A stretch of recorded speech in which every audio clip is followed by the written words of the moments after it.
Hello, and welcome back to the second episode of Talking Tens, a RaceBot TV podcast.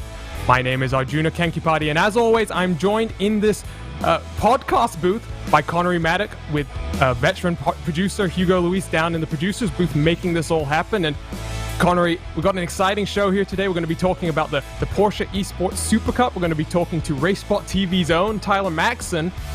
But just quickly, you were the lead commentator for the first time for the Porsche Esports Super Cup. Just talk to us about how that experience went. How excited were you to finally be able to, lead a World Championship broadcast? I was basically, throughout the entire broadcast, I was powered on the unholy energy of absolute nervousness. I think it's probably fair to say, but we got through that. We saw some fantastic racing at Brands Hatch as well, which certainly helps my situation there. If I have things to talk about on track, then I don't have to show my nervousness from trying to fill. But everything went pretty smoothly, and like I said, the racing was fantastic, very, very respectful, even especially amongst those top 10 drivers. Saw some great battles between Job and Rogers, which is very important in terms of the championship. They are the top two drivers. Fluke having a good couple of races as well, making an impact in some instances as well. Sanchez always up there. So I think we just really in those two races, we got a good display of what the Porsche Esports Super Cup actually has to offer. Yeah, you said big shoes to fill in Martin Haven, but like you say, Brands Hatch really produced some good racing for us, and we'll start right off the bat with the qualifying session from the Brands Hatch race. And this time it wasn't Josh Rogers with the fastest time on the board. Instead, Dane Warren with the first non-Coanda driver on pole position, or fastest lap rather, this season. Yeah, that was a big surprise coming into this one, because we've always seen Josh Rogers go pole position, and, I say pole position, it's more like fastest qualifier because of the reverse grid. We've seen it time and time again, week in, week out. He's usually a good margin clear of everyone else, but to see Dane come out on top, that was a massive surprise. And it does mean that Josh doesn't have his watch prize confirmed just yet, so we might have to wait until next race to be able to actually say that for sure in an official sense. But it did shape up to be an absolutely, because of that whole qualifying situation, it did shape up to be a very, very good race in the end. Of course, we had Jamie Fluke start pole position from the sprint race, and him trying to hold on to position was great to see. Fair defending. Sanchez did eventually get by, of course, but and then drove off into the sunset as everyone else was caught up in traffic. But surprises in qualifying and some surprises in the races as well. Yeah, and just something to mention, I did say Dane Warren, the first non-Coanda driver to get that fastest lap, but he's obviously left Logitech Altus Esports, and rumors circulating, Connery, that he's been spotted doing some testing with the Coanda guys. So there's the potential that Dane, who's currently running as an independent privateer right now, could be joining that team that's star-studded. We talked to Tommy Ostergaard last week, and Dane Warren would be a very solid addition to that group. He would be. He's a very consistent driver, I think, because you look at the finishing positions, coming into the, that contribute to his points total. Very solid inside top 10 finishes, very well-rounded driver. I don't think he has the edge to go and win championships, at least not yet. Might have to see a little bit more development, but it would be a solid pickup for really anyone, let alone Coanda. Yeah, but let's jump into the sprint race then, and like you say, Alejandro Sanchez with a fantastic pass around Jamie Fluke to move up into the sprint race lead. And then what resulted was a fantastic battle between Jamie Fluke, Sebastian Job, and Joshua Rogers, with some serious championship implications here. Yeah, and it's a scrap that I kind of want to see every single event now, because it is absolutely amazing to watch those guys. Of course, I did make the slight mistake of calling Job Scottish on one occasion, so I did call that out on broadcast, but it's fine. It's absolutely fine. I'm allowed a few mistakes. If Crofty's allowed a million, I'm allowed one or two. So just the one or two. That was some slight shade. I'm sorry. But yeah. Still, though, it was amazing to see those guys do business, and it's a great sort of advertisement for the series in general. And for me, at least, though, I still have no idea who's gonna really. If I was a betting man, I still wouldn't know how to bet in terms of who's gonna take the championship at the end of the day, because Job, he's been strong throughout the season. Rogers is Josh Rogers, previous champion. We know exactly how quick he is. It's just a case when it comes to a heads-up duel between the two of them. They seem very, very, very evenly matched at the moment, and that little bit of a points buffer that Job has in the championship right now will certainly come in helpful coming into the second half of the season. Yeah, well, I think it's really, really close to call. And, in the sprint race, we saw Joshua Rogers making a small mistake, which let Sebastian Job through, let him start in front in the feature race. But then right at the start, turn 2 on lap 1, Sebastian Job getting a little bit wide off into the grass and Joshua Rogers slipping through. And ultimately that cost Sebastian Job quite a bit of time, because he slipped back to 4th or 5th in the queue and had to fight his way back up into that 3rd position.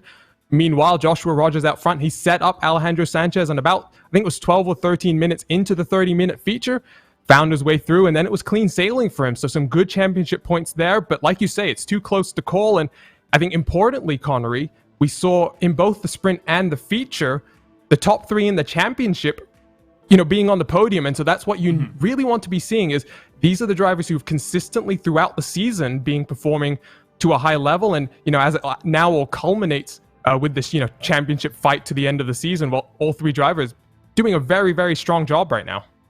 Some people might say that's 4. Some people might not count Beneke out of this yet, and I certainly wouldn't. You can't underestimate him, but he's going to require some amazing results coming into the back end of the season. He needs first, second places pretty consistently to be able to make up the points deficit, or he needs all of his rivals to have an absolutely horrible 1 or 2 events, and he's back in the picture, But I think for the sake of competition, I'd love to see him up there fighting with those guys, making it a full-way fight for the championship coming into the final rounds. That would be the most amazing end to the season. And I even said in the intro to the Brands broadcast that this is shaping up to be one of the best finales to an iRacing World Championship, or at least Road World Championship that we've seen, with how close the points are. So, I mean, I wouldn't complain if we have 3 people fighting, but 4 people fighting would be better. Yeah, it's still completely and utterly up in the air at the moment. It's impossible to tell from this far out who's in the better place. Well, I think, 2 weeks ago, we kind of discussed the torrid season it's kind of been for the Red Line crew, and it didn't go smoothly for Max again this time. A small mistake in the sprint race put him off into the grass, lost him a lot of positions, but able to fight back to 6th in both the sprint and the feature. But what do you think's changed this season, Connery? Is it just that, the likes of Sebastian Job and Alejandro Sanchez have really just stepped up that little bit more? Because, I mean, I'm just also thinking that we saw Joshua Rogers, for example. He didn't necessarily have the easiest start to the season, let's say, and it's really been coming together now, and just really his season's really building its momentum up now. I think for Max, he's never really been able to do that. That first race at Zandvoort was really just awful for him. 2 incidents and just not able to build any type of momentum. But could you see anything that he could change maybe to help these last few rounds and just aid that championship fight? I'm not entirely sure at this point. It's kind of a tricky situation for Beneke at the moment. He did very well after that first round, because it was an absolutely abysmal first round, but he came back at Catalonia and just smoked the rest of the field. So we know he's certainly capable, and I never really doubted that. It's just he's going through a bit of a moment at the, right now, and if he can get his season back on track, then that is beneficial. But I think it's an element of we have such high expectations. If another driver was in his position, usually mid-pack rider would be like, oh my god, he's doing so well. But we usually expect Beneke to be challenging for these championships a little bit closer than they are now. It's definitely still not over, definitely. And if there's one person that has the speed to do it, it is him. But he's just worked himself into a situation that he doesn't really need to be in at this point. Yeah, and just looking at the results for the season so far, other than that, the double win for him in Barcelona in both the sprint and the feature, definitely not been easy for him. So going to need a good consistent run in these last 4 races to see what happens. Someone who really used that last race at Brands Hatch to kind of turn their season around, though, Connery, was Johan Harth, because we talked about him languishing, down, I think it was in 38th place with 3 points, in the last podcast. Well, a double, I think it was 5th place finish this time around, and he's bumped himself all the way up into 26th place now. So he's in there with a shout now if he can, achieve this type of result a few more times in the season, of locking himself back into next season and not needing to go through the qualifiers again. Yeah, I have a lot of respect for Johan. He's, an amazing driver and multi-talented as well. Of course, he is, competed in the Rallycross World Championship as well. So it's finally, I guess, makes me a little bit happy to see he's actually got himself a decent result now, and he can set himself up for being inside the top 20 for the end of the season, because I think it would be a real loss to the series if he actually has to try and qualify again. And we know how that qualifying series can be. There's sometimes some big upsets, even with the drop week. So it's just, I guess we'd rather him not go through that process, and he'd rather not go through that process either, because it is a very, very tough schedule in the Pro Series. But Johan, he's finally put it together, and he's finally got himself up to perhaps where he should be. Yeah, and that battle for the relegation, as we like to call it, is really starting to heat up a little bit more, getting much closer, and we've seen a lot of fighting throughout the field at the start of the season. It's just going to get more intense later on. But let's wrap up this little review section of this last race at Brands Hatch, Connery, and let's move on to another topic, and that is the topic of unwritten rules in sim racing. And this kind of came around as a result of an incident that occurred in the Major League Baseball over the last few days, in which a player broke an unwritten rule to do his job in many ways and got criticized for doing that. So to just give a little bit of background to why we asked this question, I'm not really a baseball fan, Connery. I don't know if you know anything about baseball. I played it in school once or twice, and that's it. It doesn't gain a lot of traction over here in the UK. Right, so we'll just try and explain it so we can give some context to why we asked the question. So the 2 teams were playing, I forget which 2 teams they were, but one of them was leading by, I think it was like 10-4 with 2 innings left, right? So they were pretty comprehensively winning the game. The bases were loaded, so obviously, 3 players are around the thing. Clearly, I know a lot about baseball, but so bases are loaded. It's 3-0. So if the pitcher throws one more ball, they get a free run, as far as I understand it. Well, the pitcher decides to give him a ball straight in the zone, a very easy ball to hit, and apparently the unwritten rule in baseball is that you don't hit the ball, and you let him have his free strike, apparently. And so that prompted the question, because I think in sim racing, there's not really any type of rule there. Like, the only type of rule that we could really think of, and the only person who really understood the question that we then posed on Twitter, was D2D Esports, who said, well, you need to leave a 10 to 15 second gap between classes in a multi-class race at the start of each race. So, Connery, I'll quickly ask you before we go on to what the responses ended up being. The one response that we got that's fitted this question was obviously related to multi-class racing. Can you think of any other unwritten rules in sim racing, or even just regular racing? Yeah, it's a very, very tough one, isn't it? I mean, give a position back if you feel you've got it, in a untoward manner. That is probably the weakest response that you could probably give to that question. But no one's really immediately come to mind at this point, and it's good to see all the responses on the tweet that we sent out about this. Some of them taking it in a more jovial manner, I think, is probably fair to say, and of course in a very iRacing specific manner as well. Of course, since we do a lot of iRacing specific broadcasts, hence the Twitter followings. But yeah, it's I can't really think of ones immediately apart from the give the place back situation. Yeah, and that's I'm just trying to think here now, because the one rule that I can kind of think of is if you're obviously in sim racing we have to deal with the fact that internet latency is a thing. Well, maybe one rule that I can think of is just maybe, in the famous words of Fernando Alonso, you always have to leave the space, and maybe just leave a little bit more space to accommodate everyone else. But something that... Sorry, go ahead, Connery. Well, I mean, those sorts of rules are usually written into the regulations, right? Crowding other cars out for circuit, etc., etc. That's all stewards' discretion. Yeah, well, It's an interesting topic and one that I thought we should pose on Twitter. However, like you say, the responses that we started to get from a lot of the community devolved into a slightly different kind of response train, and a lot of them were very amusing, and one that I really appreciate was from our own Paul Smith. Never ask how much fuel you need for a race 45 seconds before the race starts. So we all know, Connery, there's a lot of things that are very commonly said in sim racing sessions, and that's one of them.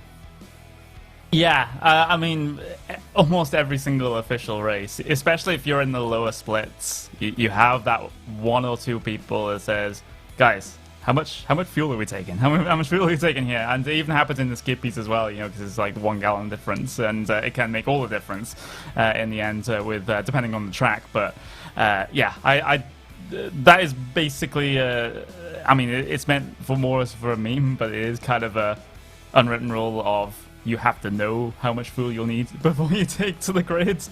I thought that was, a thing that most people did, but apparently not. So there we go. Yeah, and then iRacing staff member Kevin Bobbitt also responded, remember that everyone is just there for the safety rating. And that's the classic turn one excuse for, a pile-up happening, Cottery. Yeah, and one from our guests. That'll come on a little bit later on. And I'm surprised I didn't think of this one when you actually asked me, Aljona, but don't hit your teammate. That's an unwritten rule. Well, is it an unwritten... Well, I guess technically it is an unwritten rule if it's also the first rule of racing, right? Because I guess, all of these unwritten rules in other sports, everyone knows about them. Like, for example, in cricket, you have things that are to the spirit of the game, but not necessarily codified in the rules. So I guess that's just one of those things where, spirit of racing, don't hit your teammate. It's the same as in football or soccer if you're from the US or whatever. But, if someone's injured, you kick the ball out. And when the other team will just throw on the throw in, will just throw the ball to the other team just to get the get the game started again. And there was some controversy when that didn't happen in the Premier League once. So and they just went up and just scored, and then there was this entire 10-minute situation with managers and players arguing, and then the manager for the other team had told his team to just let the other side score to bring the score back even. So, yeah, I remember that one. Because they got the first goal in an unsportsmanlike way, even though it wasn't written in the rules. So yeah, I don't think we have quite anything like that. Well, we don't have anything quite like that, but I was just taking one more look at our tweet and the responses that we got. J.R. Williams, he did say, don't sign up for a race in a higher class in multi-class racing if you can't outperform fast people in the class below you. And you talk to people in IMSA and the ILMS series, Cottery, that might be a little bit of a sore topic there. Yeah, I mean, we've broadcasted the official IMSA series before on RaceSpot TV Friday primetime, and even, in those top splits, if you sign up as a Daytona prototype, you're probably going to end up being in a top split. That is just a guarantee. So you got to make sure that as a DP, you have to be at least a little bit quicker than those leading those other classes, because it just causes so much mess. Because the GT-LMs don't know how to deal with it. The DP is obviously struggling to keep it on the circuit if they're that slow, so it just causes absolute carnage. So that's definitely an unwritten rule that I agree with and I will push for. Yeah, and I can't, of course, forget about the TCR kind. You might start shouting at me, some of my TCR friends who are very upset with some of the GT4 classes as well. But one final tweet we'll just mention here from iLiveries. Hello, we need a skin design for tomorrow's race. Do you have the time? Connery, this is the kind of message that we get quite a lot here at RaceSpot. Yes. For those that don't know, for those that are just tuning into the podcast for the first time, or is this the first RaceSpots or iRacing broadcast related thing that you're listening to, because of the iRacing paint policy, we broadcasters have to collect the paints not through a service called Trading Paints. So Trading Paints, you upload the paint there and it gets shared with everyone in the race that's also running that software. But we can't do that because we need to check the paints beforehand for copyright issues and terms of service issues and things like that. So they have to submit them directly to the broadcasters. And usually we have a limit. We'd like them at least 24 hours before the broadcast. Some teams decide that a couple of hours before is more appropriate, and we don't really like that because we're busy on the couple of hours on the run-up to the broadcast. But, usually that's not an issue. We can get things sorted. There are also those people that ask, as the broadcast is starting, that they've uploaded their paint, which, personally, if I'm producing a race, I would just say no. But there are some nicer producers at RaceBot that do allow that and are able to refresh the paint. But personally, for me, if I have a hard limit, like 40 minutes before the broadcast, I will copy the paints over, and that is going to be it. That is it. If it's not submitted, it's not going on the broadcast. And I can confirm, I'm the exact same way. If you don't have your paint submitted a few hours before, tough luck. We have other jobs to do as well. This is something that we take very seriously, but it's not something we can invest all our time in. However, Connery, just a quick little plug, https://racebot.media. Go ahead, submit your paints there. No more concerns about naming your paints wrong or all of that. Just a little cheeky plug there, Connery. That's what we can do here. Yeah, we developed a new upload solution because the Dropbox can be a bit weird, especially with people not submitting their user ID in the file name, which makes it infinitely more difficult to try and find them, especially if your name is not unique, for example. So, thankfully, that new upload system is now ready and ready to go, RaceBot-Media, and we'll be converting all our series over to that soon. I think Primetime is still on the Dropbox system, but once the new season starts, we'll get over to that. But that's one thing that I'm glad is probably not going to be a thing anymore, because people submitting their paints with the wrong file names is one of the most annoying things, because you even see it from some top teams as well. Yes. Some top teams still don't know how to submit their paints correctly, and we have to tell them every time, make sure you name it correctly, make sure you have the user IDs, and everything. But apparently we're not naming any names here. You guys know who you are. So RaceBot.media will try and solve all those problems for you. But I think it's time now, Connery, that we bring in Tyler Maxson. Tyler is part of the RaceBot team. He's a producer and commentator for RaceBot. However, he's also a TCR driver for Copeland Motorsports, currently racing in SRO Americas. Very talented kid. He's only 15 years old, so he gets to race on the track, doesn't get to drive the car home after the race is all said and done. He's won the last 8 races that he's competed in this season, so it's been a very, very strong season. But we're very excited to bring him in to talk a little bit more about his background in racing. Tyler, how are you doing today? Doing good. How are you guys? Good, and I see you're wearing all the proper merchandise here. You've got the team hat, you've got your own t-shirt on right now. Looking good. Yeah, just actually ran upstairs to get changed after school this morning, and yeah, we're here for this. Yeah, so obviously, this is going to be a little bit different than last week, obviously, with Tommy, because Tyler, Connery, and myself have spent a lot of time talking just in general and casually, but try and delve in a little bit more to some of your stories that you might have to tell, Tyler, because you've got a lot of background behind you, because I don't think a lot of people necessarily know, at least from the iRacing side, who you are, because you've not necessarily done that much in terms of sim racing competition yet. You've been a lot more focused on, the real racing and progressing on that side of things. Yeah, you're exactly right. And iRacing's been a tool that I've been using for a number of years now, just to prep and get ready, and especially more now that I'm going into cars, is because the tracks are laser scanned, they're identical, and it really is a really big help for me when going to a track that per se I've never been to before, because this is only my second season in professional racing. So I still haven't seen a lot of these tracks that we're going to over the course of the calendar some of the time. So it really is just been a great tool that I've been able to use to actually prep and get ready for all those races that we go to all over the country. And we'll kind of just talk a little bit more about the prep before we dive into some other topics in your background, because we can talk a little bit about the TCR car in particular, because you have a lot of experience over the last 2 years. Like you say, you've been driving in this TCA and now the TCR class. iRacing obviously has the Audi RS3 LMS TCR car in the service, but how do you find yourself able to prepare for tracks using that car? Does it handle kind of similarly to what you would expect in your Hyundai Veloster N TCR, I believe it is called? Or is it more, you're just going around the track, learning different reference points, maybe feeling stuff through the force feedback that you wouldn't really get the chance to see unless you're doing a track walk around the track? Yeah, it's definitely, I think I use it more just to get used to the way the track is working, because it is different, even when you go from car to car.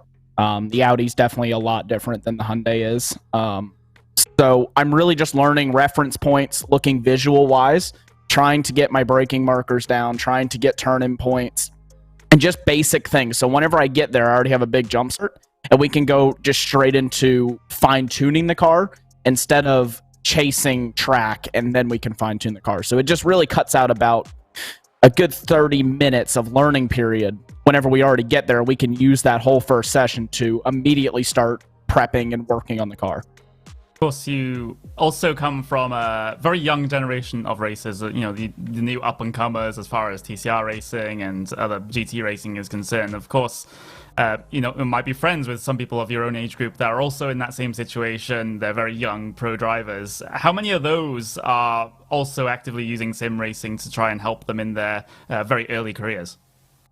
Yeah, I know a lot of people that use sim racing, and even guys who have been in professional racing for years and years and years. They use iRacing to prep and get ready, and it really is a great, great tool.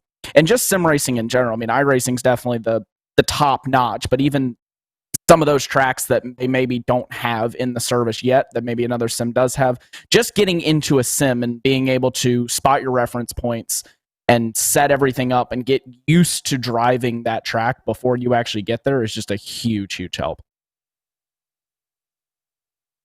And, in terms of the setup work as well, because this is a conversation you and I have had as well, we have a lot of tools in iRacing that are, given across all the cars, right? So, for example, you have histogram data for your suspensions in almost all the cars, but, as the conversation we had a few weeks back went, in professional racing, that kind of data isn't available to most teams, and if anything, that's often only reserved for factory racing. And so something that you and I kind of talked about with regards to the sim racing is developing your feedback style becomes very important to help your team kind of dial things in. And like you say, when you're using sim racing as a tool to develop before you even get to the track, is it that much more important to tune your feedback for both what the virtual car and the real car is looking for? Yeah, I think that's definitely something, but I almost feel like in sim racing, it's a lot harder to feel those things. Like in a real car, you kind of have the seat movements that can really help you feel stuff. So you start to pick up a lot more senses through the wheel in sim racing, whereas, like I said, in the real car, you're kind of feeling it through the seat. So it's just a little bit different in how you're picking those things up, but you're kind of feeling those same sort of senses both in sim racing and in real life racing. But like you said, I mean, there's so much more data we have available to us in sim racing that makes it, I don't want to say easier, but makes it easier to fine tune a car that we do in real life, and some of the time in real life, we'll spend 2 or 3 sessions just chasing that last 2 or 3 tenths, where in sim racing, you can look at all the data and have everything in front of you and be like, okay, we can make 1 change or 2 or 3 changes and get this done right the first time. Yeah, and I guess, other advantages include being able to stop on track, reset, make that change immediately, get back out. It's a very useful tool, but let's dive back a little bit into your background then and talk a little bit about your karting experience, because it's only been 2 years of racing in the cars, full, sports car kind of things, but karting you've been doing for, I think, almost 10 years at this point. And, over the last 3 or 4 years, you also had the opportunity to travel over into Europe and compete in the top levels there. So can you just talk about how you kind of got into karting and then how the initial first few years kind of went for you? How much success did you really see? Yeah, I got into karting. My dad raced cars, kind of club racing just for fun. And then my mom was actually the one who said I should get a go-kart. And we did that. I raced that for a little bit. Then we kind of got into the higher classes. But, I mean, we definitely had a big learning curve in karting. Whenever you first get into it, it's a big learning curve. But once I kind of figured it out, we started getting more and more and more competitive over the years. And like you say, I've been racing now for, I think it was 9 years at this point. So it's been a long time. that I've been racing, but a good 7 of that has been in karts. And over those kind of final few years that I was in karting, I think it was 2016, I basically won everything there was to win in the US, and then 2017 we moved up to what is the next category up, which is junior. We did that for a year. We had some pretty good success in that, and then we went to Europe in 2018, did a full year with the CRG factory team in Europe. I was their factory US driver that they brought over to run all of the European championships, the world championships, and things like that. And then 2019, we got into cars in TCA, driving the Mazda. So just stepping back 1 year prior then, what does it mean to be a factory driver for a US-based team on the European circuit? Are you kind of flying back and forth, for each individual, race? Or are you staying mostly in Europe with the team there? What type of support are you giving? Because I think factory driver in karting, I'm not exactly sure what that means, to be honest. Yeah, so CRG is based in Italy. They're the second largest karting manufacturer in the world, but they have a US division.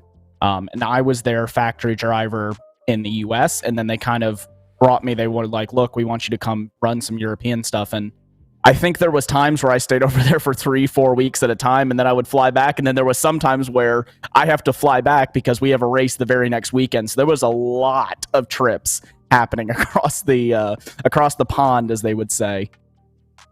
We went there and back a lot in 1 year. And so you're, spending a lot of time over in Europe as, I guess, a 12 or 13-year-old at this point. Are your parents coming with you? Are you flying by yourself? And then when you're in Europe as well, how does that all work? You're so young and, so far away from home. And I'm just really curious what type of support the team was giving you at this type of this stage of your, career development. Yeah, they were really supportive. I mean, there was times where we would spend 2 or 3 weeks at a time developing chassis and whatnot to bring to different events. And, we would show up and have 3 or 4 different chassis. So the team was really, really supportive. And I was able to do school through my online program that I still do to this day. And I was able to work remotely on my computer kind of whenever I could get it done. And yeah, that was a really big help, because I think if I was in a typical school setting, that would be impossible. And so schooling is actually something we're going to discuss in a bit more detail later on. But, so after your step from karting, you jump straight up into the TCA, from what I understand. Did you not ever consider maybe doing a few more, lower level type of competitions on the car side of things? Or was it always the goal to be trying to jump into the SRO level of competition and work your way up through those kind of rungs of the ladder, rather? So initially, actually, our plan was to go run MX5 Cup, Global MX5 Cup. That's why we actually bought the Mazda MX5, and we started along that route. But then we kind of looked at it, and it was like, okay, well, there's only 8 weekends in an entire year. We're used to doing 30, 35 weekends in a year. Like, we need some more racing. So we're like, let's go do SRO.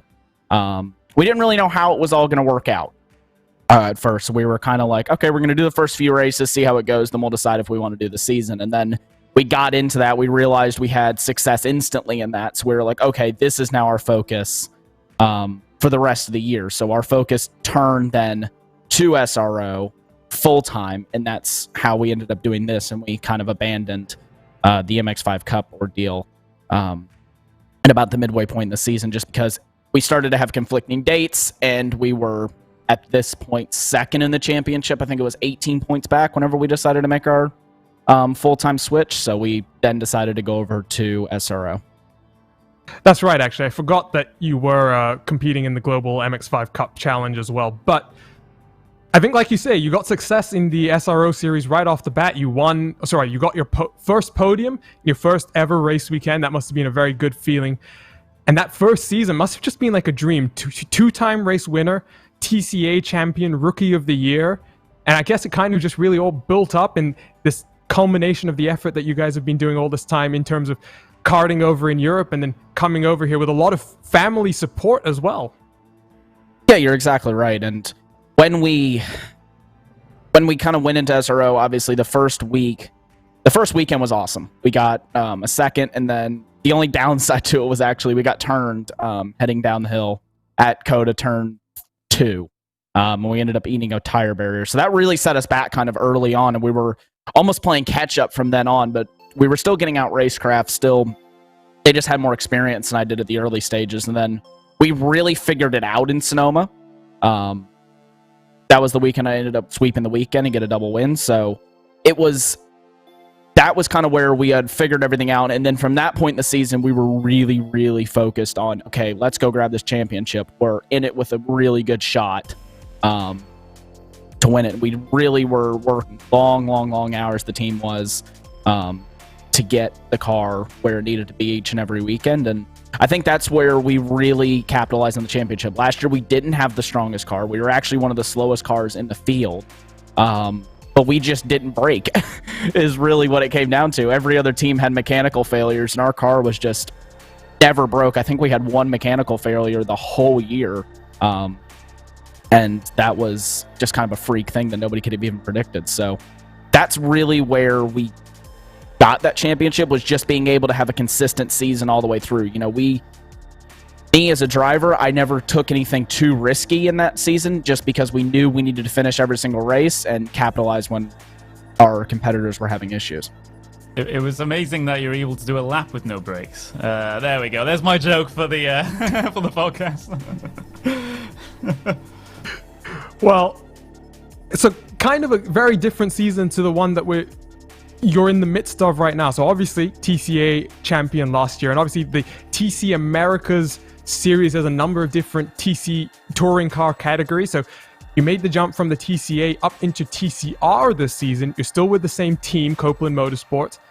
However, now you have the full-fledged Veloster N TCR car, and I think it's fair to say it's a beast of a car, and it's a beast of the car to the point where I'm not saying you're not a great driver, Tyler, but you've won every single race this season, and most of them have been by a very, very comfortable margin. Yeah, you're exactly right. I mean, Hyundai, what they've done with the Veloster and TCR is absolutely incredible. The car it's really, really fast. I'm not going to lie. It's one of the best handling cars in the series.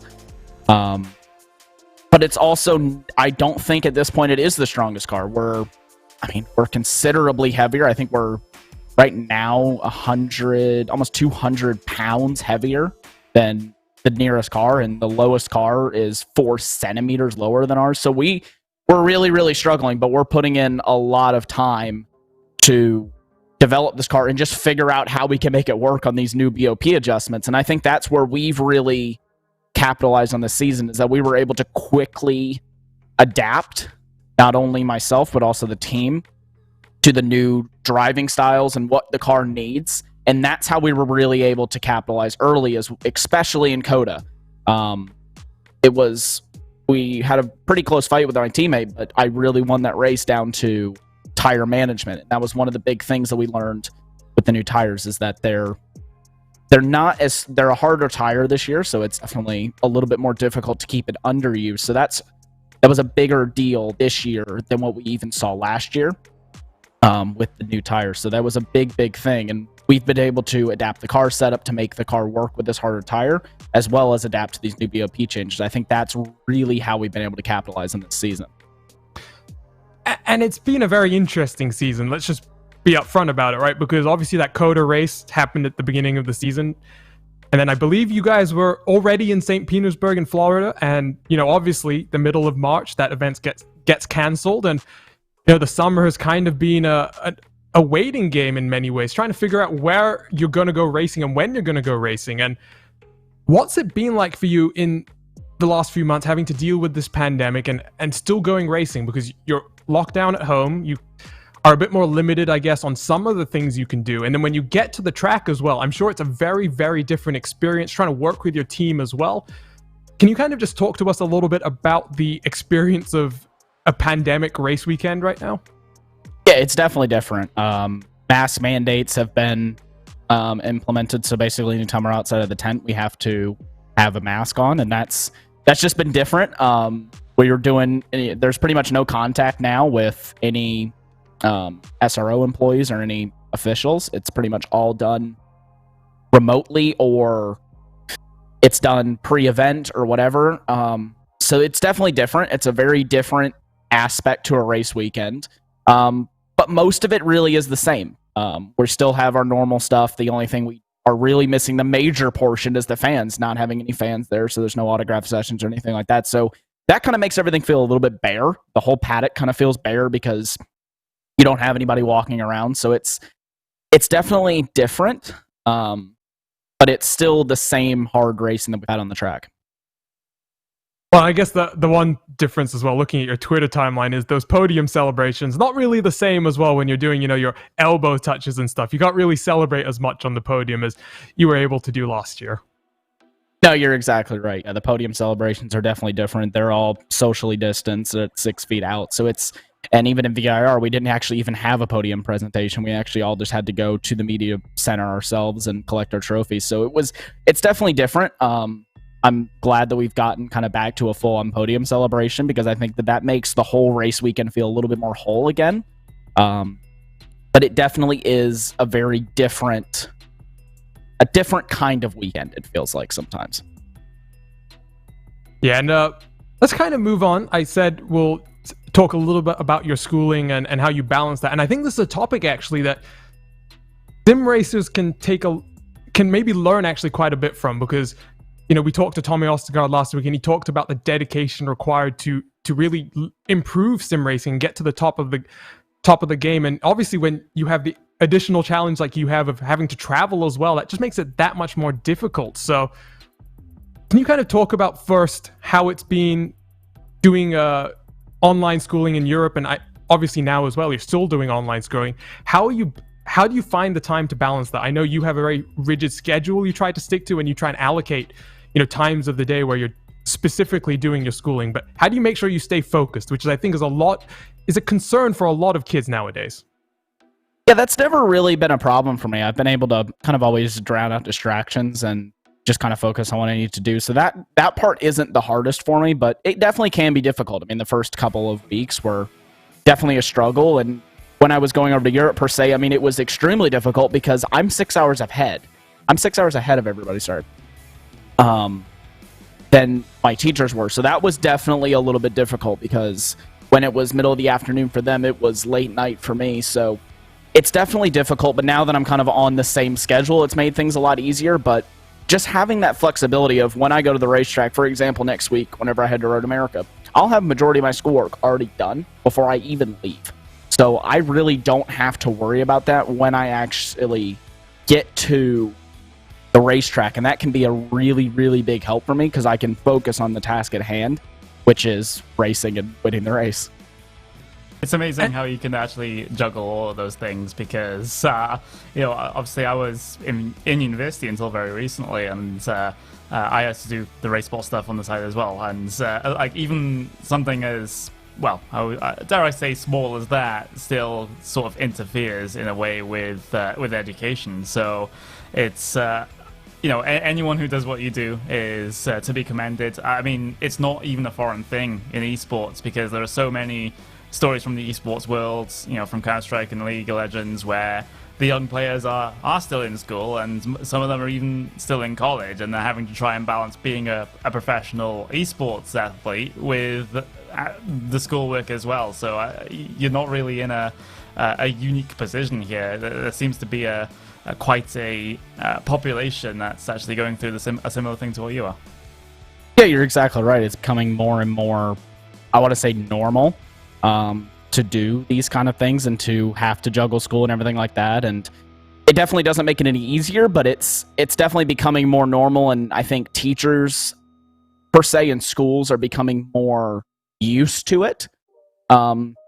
People that are, doing something like this where you're traveling a lot, or there's a lot of flexibility that's needed. And that's one of the things that I think a lot of people that are young professional athletes that are still in school, that's definitely something that's really helpful, is having the ability to work ahead and work on your own schedule is the main thing. And that's really what's made my life so much easier, is being able to work on my schedule. If I need to work at 3 o'clock in the morning, I can do that.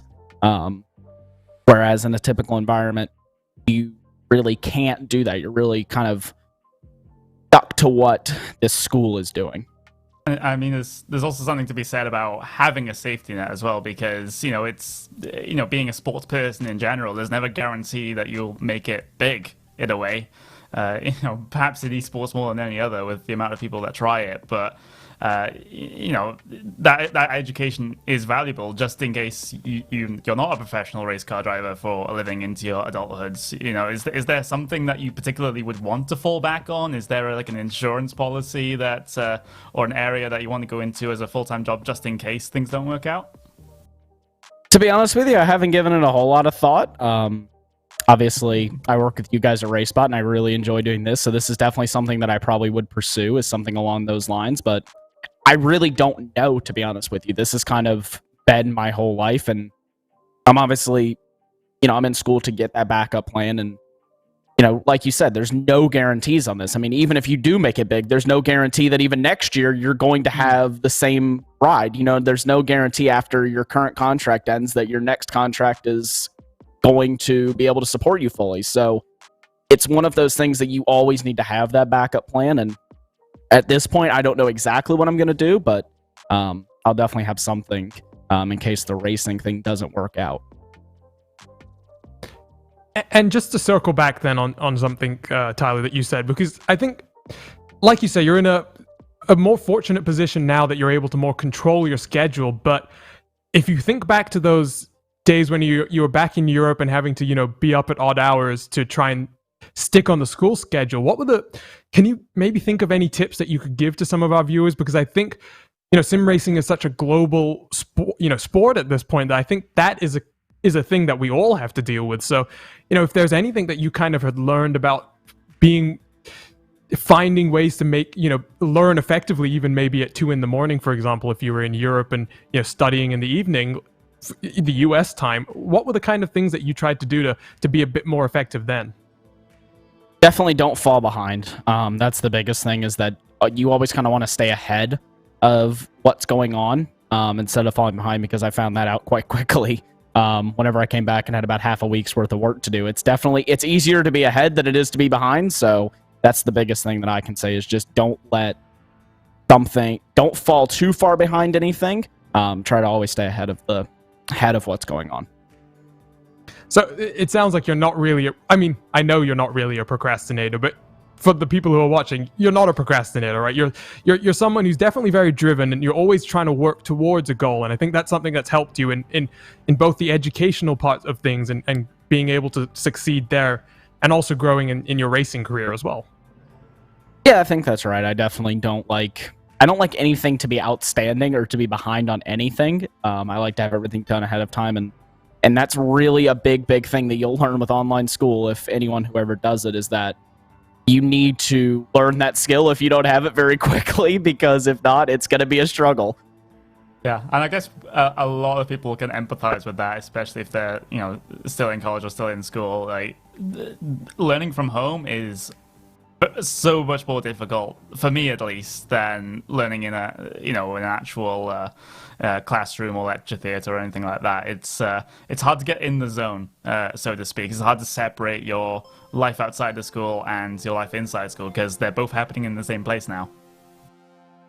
Yeah, you're exactly right. It's definitely different, but it's something that I think over time I've adapted to.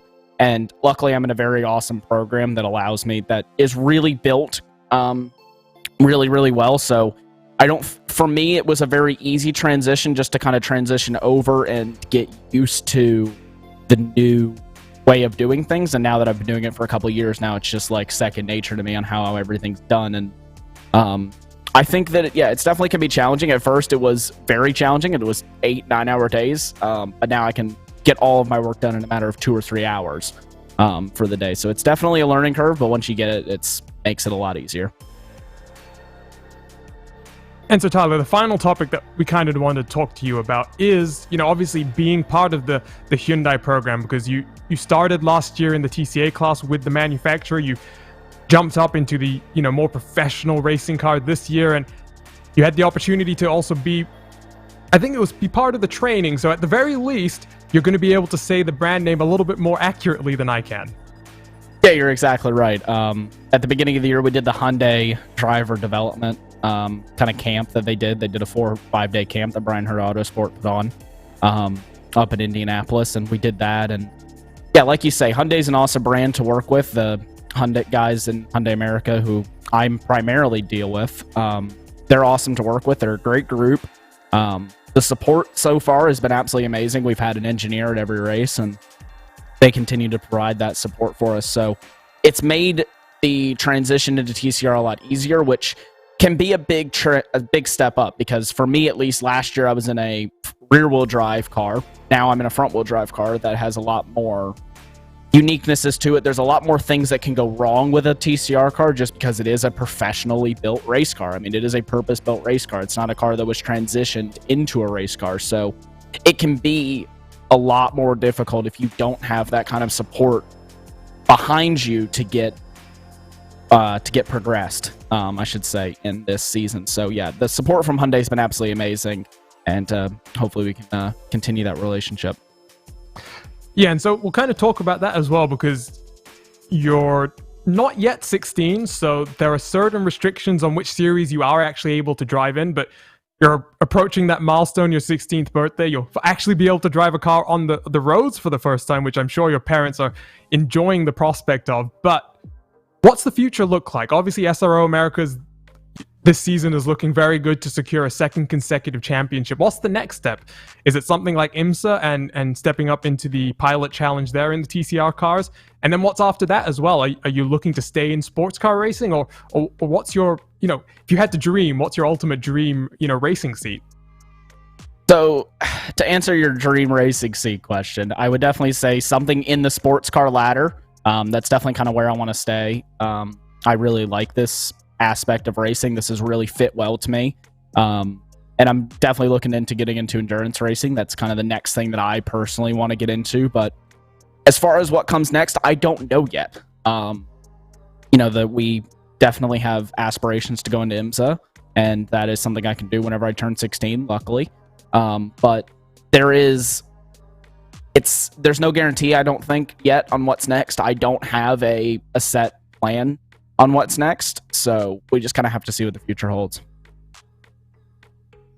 Yeah, and I guess obviously things are obviously in turmoil now as well, because I'm sure even if you had any plans that had been set at the beginning of the year for next year, obviously with everything that's happened over the last few months, things have changed, and even the scope of the class that you're racing in from race to race now, it's changing every week.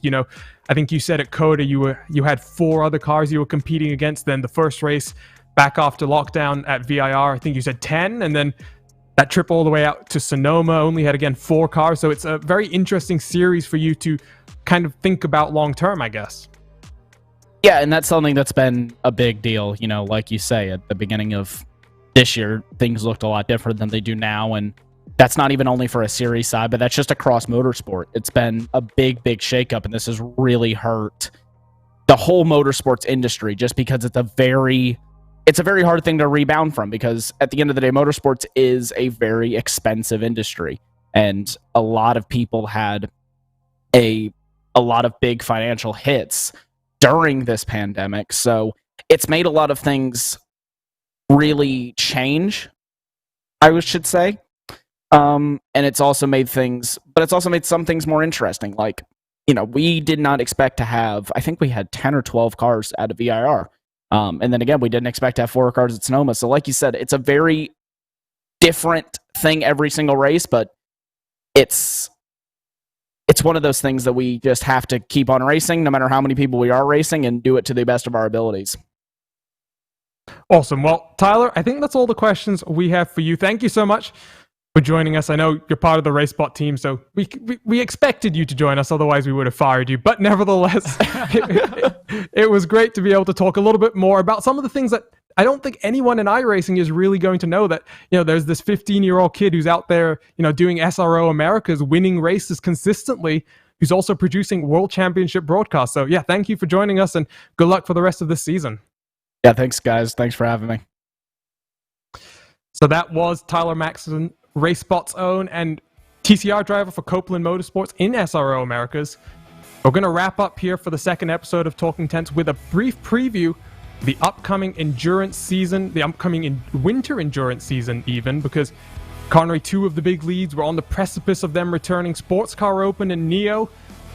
Sports Car Open, the signups actually closed this coming weekend, August 23rd, with pre-qualifying happening in just a few weeks' time. And there you can actually see the full schedule on your screen. 7 events, the longest schedule the SCO has ever had. Open qualifying broadcasts for every single race. This is promising to be one of the biggest and best seasons for Sports Car Open, broadcast all live on RaceBot TV and the iRacing Esports Network. Yeah, SEO, always a brilliant series. I've always enjoyed lending my voice to that series. It's plays host to some absolutely amazing racing, and to get it going again, and for this season, for it to be the longest season that we've had so far in that series, it's going to be an absolute blast. There's some absolute bangers on the calendar, shall we say. I'm going to be very much looking forward to, and of course, you know, with the current signups as they are right now, of course, pre-qualifying for those teams that need to do it, that in and of itself is very, very competitive. I'd be very interested to see what sort of teams that we actually get through that process, considering upsets can and do happen. But yeah, I just can't wait to get that season started, and we'll see who comes out as the champion early next year. Yeah, and for those who are watching live on our RaceBot channels, you'll see some images from the last season of the SCO3, I do believe. But in a few seconds, you'll also see the invited listed teams for the upcoming season, because obviously invites were given out in the end of last season. There you go. You can see there's, I think, 7 or 8 teams in that prototype class, 7 or 8 teams in the GTE class, and then just 3 cars in the GT3 class. A new class format this year, Connery. The LMP1 class has been dropped from SCO competition. The LMP2 car, the brand new car that's going to be released in the upcoming build, takes its place as the flagship class of this series. And the GT3 machines get added just for a little bit more multi-class fun.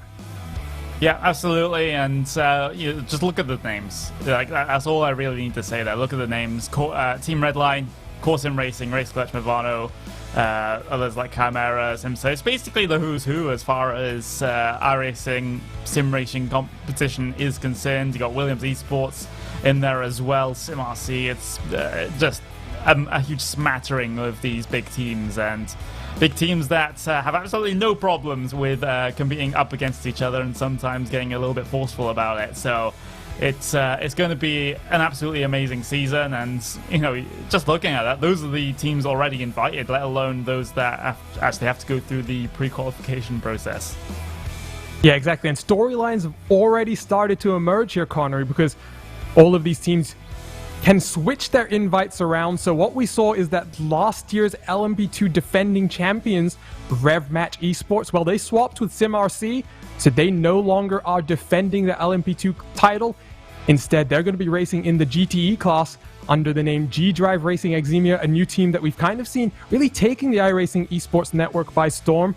Another storyline in that LMP2 class, while Simsa Esports LMP2 last year having a very close run at the title. They had a lot of bad luck along the way. We're not going to irritate Fraser and Alex too much by bringing that back up, but the drivers for that car, Fraser Williamson, Alex Traynor, well, they've left that team. They moved over to Movano Sim Racing, and they're actually going to have to re-qualify themselves in a second Movano entry. Movano obviously already having 1 car entered in LMP2 invited.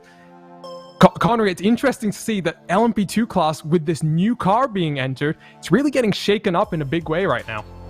Yeah, I don't see Fraser Williamson and co decide to, actually not get themselves qualified in. I think they're going to come top of pre-qualification. If they don't get those drivers up to speed in that car, then they might risk falling out of the automatic qualification spots for the season after next, shall we say. So it's going to be very, very tough for them to hold on unless they're able to find those drivers that can get up to speed very, very quickly. So it's going to be a storyline coming into that season, I think. I'll have to note it down on my notepad somewhere. I do have a specific commentary notepad that I use for all my stuff. So that's definitely going to be a point that's going to go on that.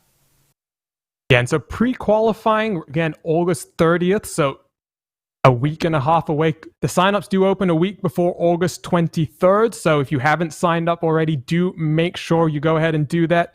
It's currently looking like we're going to have a record number of entries as well. So the biggest SCO season shaping up. And then Connery will quickly just talk about the 24-hour E-Series. Used to be called Neo Endurance. Well, signups have just opened for that series. You can head to neo-endurance.com to sign up. The first race for the series, October 25th, so still some time away. But the interesting news here, the GT4 class being added to introduce a 4-class structure to the series. And then additionally, using the same schedule as last year with just one minor change to swap out some American tracks. So a little bit more familiar in terms of this series here, Connery, because SEO going through a huge shakeup across the board. Neo looking a little bit more consistent year on year right now. Yeah, just the differences between the two organizations there. Of course, the naming, the official endorsement from the 24-hour series does remain in that instance. Part of me does hope that they get the naming at least somewhat consistent, because of course there's currently the virtual 24-hour series esports thing going on with all the real life teams, and can be easily confused with the actual esports teams, but yeah, otherwise, it's shaping up to be a great season once again. These premier endurance series on iRacing always give an absolutely brilliant show, and it's always a privilege to broadcast them here on RaceSpot. And it's just a case of the drivers delivering, drivers and teams, no matter if it's a different set of drivers and teams and a different organizer, different set of stewards. They always seem to be able to provide some of the best content that we have on RaceSpot. Yeah, and I don't know what you're talking about, Connery. It's pretty easy here. You've got the virtual 24-hour series, which is the real-life virtual series, so the series for real-life teams doing the virtual racing. And you've got the 24-hour E-Series, which is the virtual series for virtual teams. No confusion there at all. Very easy. Sure, yeah, we'll say that. We'll say that. Yeah, like you say, the competition level is just incredible. Going back to SEO for a second, because one of the organizers sent me over some, as he put them, useless average iRating statistics, because we all know that iRating isn't the only measure of performance you can have. Well, the average iRating across all teams right now, Connery, is upwards of 5,000 iRating. If you just look at the GTE class, the average iRating of the invited confirmed teams and their drivers, 7,224 iRating. We are going to be in for some really, really spectacular racing this winter. I think so too. I can't wait to get those started. Usually 7,000 iRating is a decent top split special event strength of field. So to see that in the league is incredible. So it's going to be incredibly close at the front of that particular class as well. It's going to be absolutely insane. And, a lot of people, at least over recent times, especially with big prize pools coming into sim racing, have kind of like shoved these private leagues aside because they don't have the funding, they don't have the massive prize pools to, be able to become what we call a premier event in esports. But they still attract the numbers, they still attract the teams, they still attract the viewers as well. So even though there isn't multiple thousands of dollars for the race, for the series winner, it just goes to show that you don't really need that encouragement to find good racing. Yeah, and just to take that a step further as well, it's not just good racing and all of that. The organization, the commitment from everyone is involved for both the Sports Car Open and Neo. It really just reflects in the quality of the racing that shows, because, live race control, new for this year for the 24-hour E-Series is a brand new manual BOP team. And they've got not just one class to balance here, Connery, but they got two classes. Obviously, the GT4 class, brand new. We've just got the BMW M4. So there's going to be a decent amount of work for these organizers to do. And I'm interested to see how this balance of performance is going to work, because obviously iRacing now allows you to modify the power output of each car as well. So you've got two ways to balance cars. You've got the power and the weight. And Neo has always been a fan of doing a race by race BOP, and that's going to make the car selection choice that much more difficult. Yeah, it really is. Sometimes I'm sure Tyler will tell you the BOP issues he's had in the real world, but some tracks the BOP favors you, some tracks it doesn't, and that's just the way things work out sometimes. Even in real racing. So whether or not that will affect the championship standings all that much, or affect the actual decisions that the teams have to make, that still remains to be seen. It depends what method is employed in terms of how the race administrators are going to BOP each class. For example, it's going to be a tough one to work out, but we'll just have to wait and see, I suppose. Yeah, we'll wait and see. And like I say, signups are still open for now. Head to sportscaropen.eu before August 23rd to sign up for that. You can head over to neo-endurance.com as well. You got a little bit more time there. The first race not until the end of October. But like I say, Sports Car Open, the first race September 23rd, so that's coming quickly, and we cannot wait to get the coverage started here on RaceBot TV. However, I think, Connery, that's going to be it for us here from the second episode of Talking Tents. Thank you to everyone who's joined us live across all the RaceBot channels, Facebook, YouTube, Twitch, Twitter. I think I got all 4 there. And additionally, for everyone who's listening in after the fact to the podcast in audio form, it's now available on Spotify and a few other sources as well. We're slowly getting that rolled out to more platforms, including iTunes and Google Play. We'll hopefully have that up in a few weeks' time, just working on some minor kinks there. But thank you to Tyler Maxson for joining us. A great interview there, learning a little bit more about a 15-year-old race winner in the SRO Americas. And Connery Maddock, one of the voices of the Porsche Esports Super Cup, joining us to discuss that last race from Brands Hatch. My name has been Arjuna Kankipati, and for Hugo Luis down in the production booth, thank you for joining us, and we'll see you in a few weeks' time for episode 3 of Talking Tents.